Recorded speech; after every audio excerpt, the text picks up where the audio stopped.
By giving up the inclination to follow the light, there is the appropriate attitude to that which is subtly hidden and distant.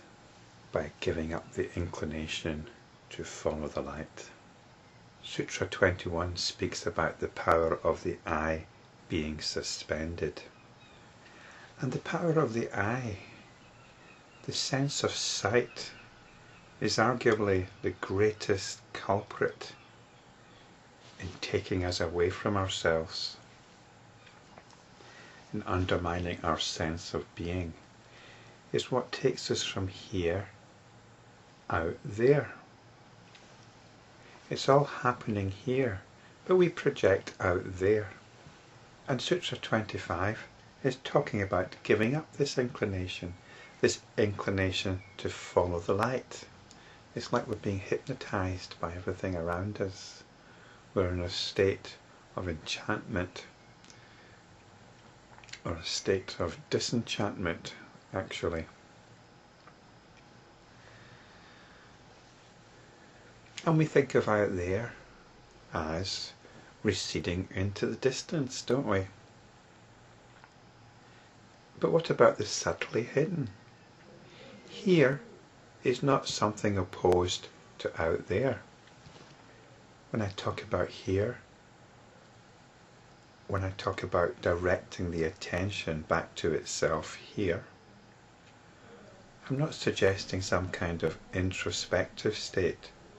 I'm not suggesting that we should be concerned with our own personal psychology. Because our personal psychology, our thoughts and so on, as far as here is concerned, are also out there.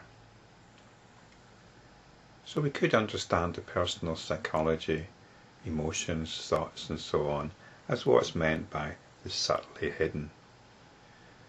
So the subtly hidden and distant is what inspires us to be other than where we truly are.